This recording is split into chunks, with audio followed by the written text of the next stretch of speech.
పరలోకమందున మా కన్న తండ్రి, మహోన్నతుడా, మంచి దేవ, భూమి ఆకాశములను కేవలం నోటి మాట ద్వారా సృష్టించిన సృష్టికర్త, నీకు వందనాలు, స్తోత్రాలు చెల్లిస్తున్నాము. గడిచిన కాలం అంతా మీ రెక్కల కింద భద్రపరిచి, కాపాడి, దీవించి అయ్యా మా జీవితాల్లో ప్రతి అవసరతలో, అక్కరలో, ఇబ్బందుల్లో, కష్టాల్లో, అవమానంలో, నిందల్లో తండ్రి, అనారోగ్య పరిస్థితుల్లో అయ్యా నీ కృప, నీ దయ, నీ కనికరము లేనిది మేము జీవించలేమయ్యా.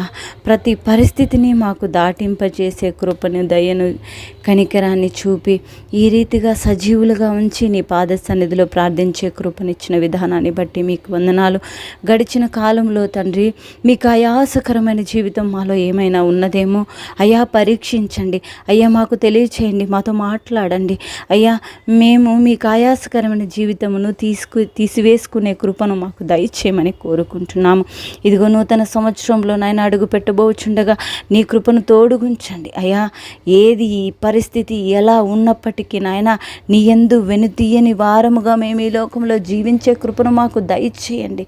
ఇదిగో వాక్యం సెలవిస్తుంది, బ్రతుకుట క్రీస్తే, చావైతే నాకు లాభం అనే వాక్యం మా జీవితంలో నాయనా తండ్రి ఫలింపచేయమని కోరుకుంటున్నాము. పరిస్థితుల వైపు కాకుండా మీ వైపు చూస్తూ, మీ నీతిని, మీ రాజ్యాన్ని వెతుకుతూ అయ్యా నీ కొరకు, నీ పాత్రగా వాడబడే కృపను దయచేయండి. మీ ఎదుట నిలవబడి నాయన అయ్యా మీకు నాయన తండ్రి లెక్క అప్పచెప్పే స్థితిలో మమ్మల్ని ఉంచండి. మీరు ఆకడలో ఎత్తబడే కోవలో మమ్మల్ని నిలబెట్టండి.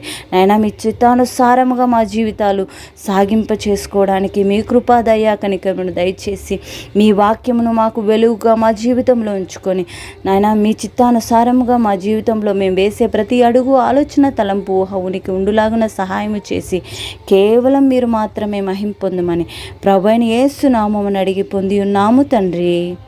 ఆమేన్. Praise the lord.